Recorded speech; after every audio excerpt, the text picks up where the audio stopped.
প্রথমে একটি কাপড় নিয়ে তা আমি 4 ভাঁজে ভাঁজ করে নিয়েছি।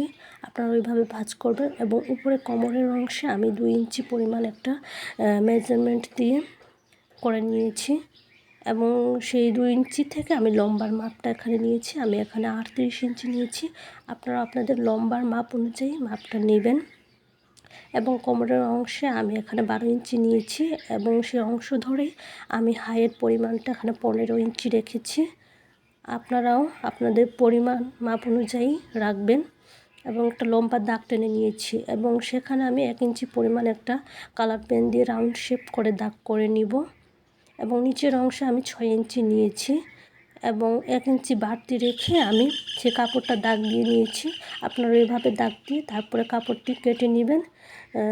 দেখবেন সুন্দর হবে, কাটতেও সুবিধা হবে, কোনো সমস্যা হবে না।